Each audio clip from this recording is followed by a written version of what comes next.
여러분, 교회 성사를 볼 때 제일 좋은 신부님 조건이 있어요. 나이 많은 신부님이 좋습니다. 귀가 안 들리거든요. 그리고 외국 신부님이 좋아요. 한국말을 잘 못하거든요.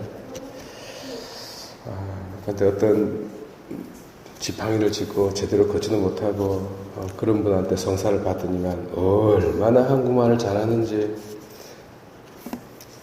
하여튼 선별을 잘해야 됩니다. 이 이야기를, 이 그림을, 이 상태를 한번 계속 염두에 두시기 바랍니다. 우리 가톨릭 교회의 아주 장점이기 때문이죠. 이제 모세의 중재로 말미암아 하느님은 만남의 장막 안에 맨날 현존하십니다. 그 장막의 틈새에서 시커먼 눈동자로 감시를 합니다. 돌아가실 것 같아요. 부담스러워요. 자유가 없어지는 것 같아요. 우물가에서 뒷담화도 못 가고요. 삶이 재미가 없어요. 어둠이 없는 세상, 죄가 없는 세상은 사실 지겹습니다, 여러분. 그러면 어떻게 우리가 하느님을 만나야 할까요? 오늘 이 이야기를 한번 풀어볼까 합니다. 모세는 심기일전하여 다시 산에 올라갔습니다. 그리고 다시 산에서 내려오는데 양손에 100년 묵은 산삼도 아닌 돌판 2개를 떡 들고 나타났네요. 그 이름 10계명.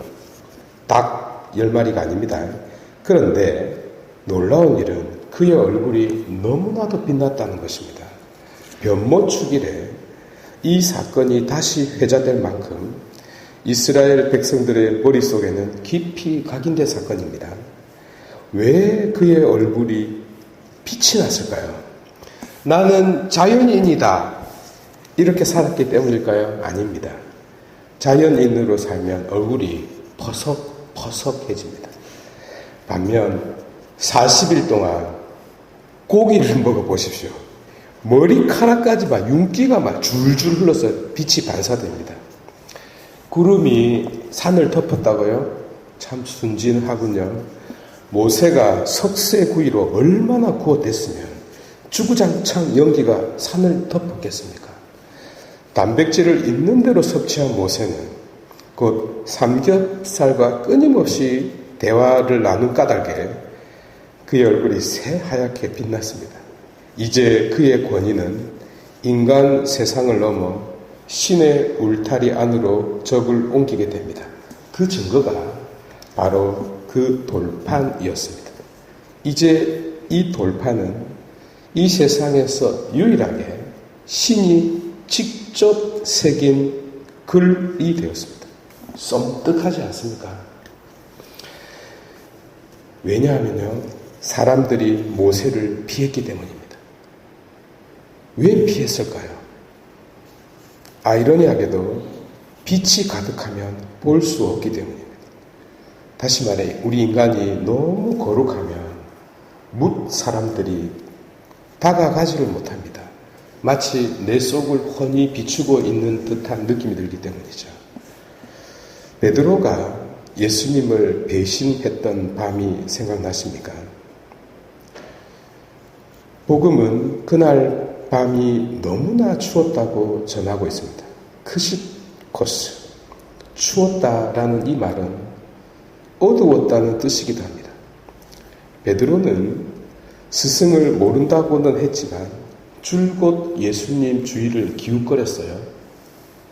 그런데 거기에 숯불, 안트라키아라는 이 숯불이 있었어요. 이 단어는 성경에 딱 2번 나오는데 3번째 발현 때 예수님께서 제자들에게 아침상을 차려주지 않습니까?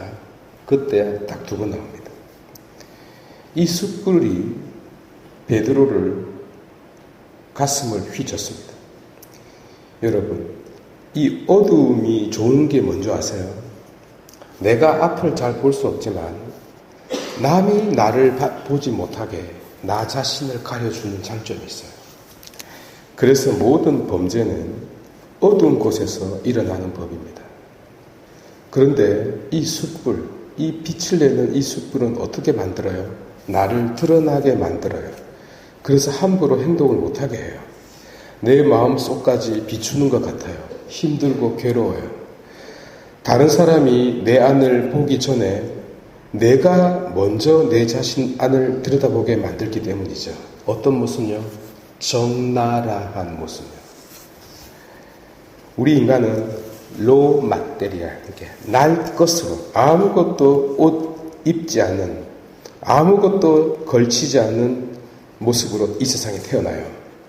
어머니는 자기 아이를 생생한 생명체 그 자체를 먼저 안고 시작해요. 그런데 자라면서 계속 옷을 걸쳐요. 그 어떤 자도 예외가 없어요.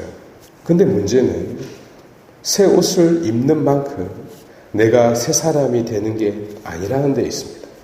내 속은 여전히 그렇게 크게 변하지 않아요. 그 추운 밤, 그토록 어두운 밤에 그 숯불은 베드로의 마음을 비춰버렸어요. 그래서 울었습니다, 여러분.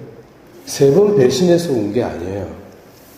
그 숯불이 적나라하게 베드로의 마음을 비추었기 때문에 그것을 본 베드로가 슬피 운 것입니다. 부활 후 3번째 발현 때 예수님이 3번 질문했죠. 그때 또 울어요. 울보 베드로. 그런데 3번 질문해서 또 운 게 아니에요. 그 숯불이 이제는 자기 진심을 비추었기 때문에 운 겁니다. 어쨌든 3번은 그만합시다. 어쨌든 우리는 빛을 그렇게 좋아하지는 않습니다. 우리 어둠의 자식들 아닙니까? 그러면 어둠은 어떨까요? 어둠 속에 살까요? 모세 말고 행패만 부리고 다니는 어깨들과 같이 다녀볼까요? 어찌 될까요? 좋지 않습니다. 이유는 어둠은 나를 가려주기는 하지만 나를 비추어주지는 못하기 때문입니다. 그래서 한 발자국도 앞으로 나아갈 수가 없어요. 이 또한 괴롭습니다. 그러면 어떻게 할까요? 모세가 가져온 그 돌판이 답입니다. 그 돌에 새겨진 글은 내 속을 비춥니다. 정확하게는 내 머리를 먼저 비추고 간접 조명으로 마음을 비춥니다. 그래서 견딜 수 있고 감당할 수 있어요. 동시에 그 돌판은 어둠 속에 있지 않아요. 만약 어둠 속에 있었다면 그 글을 읽을 수 없었을 테니까요. 우리 가톨릭 교회가 성사적인 교회라는 말은 간접적으로 하느님의 얼굴을 대면한다는 뜻입니다. 이 말을 오해하지 말았으면 좋겠어요. 나쁜 뜻이 아니에요. 좋은 뜻이에요. 많은 이들이 하느님을 직접 만나서 보고 싶어요. 뒤져요. 하느님에게 직접 청해서 직접 그 숫자 번호 6개를 듣고자 해요. 죽어요. 망해요. 유독 성경은 모세만 살았다고 전하죠. 모세가 하느님의 얼굴을 봤다고요. 천만에요. 모세는 한쪽 눈은 백내장, 다른 쪽 눈은 녹내장으로 앞에 있어도 못 봤어요. 그래서 안 죽은 겁니다. 죄송합니다. 어쨌든 말의 요지는 10계명의 본질을 말씀드리려는 것입니다. 10계명은 우리가 하느님을 대면한다는 뜻입니다. 그렇게 힘들지 않게 해요. 동시에 10계명은 내 마음의 어둠을 밝혀주는 것입니다. 그렇게 힘들지 않게 해요. 똑같은 이야기라도 시누이나 라떼나 꼰대가 말해봐요. 너나 잘하세요. 이렇게 돼요. 그런데 계명은 누구에게라도 축복과 회초리, 빛과 어둠을 함께 제공합니다. 감당할 수 있게끔요. 말씀도 마찬가지입니다.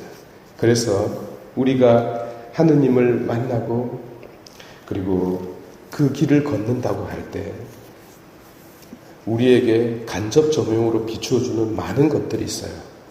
거기서 답을 얻어보시기 바랍니다. 봉헌할게요.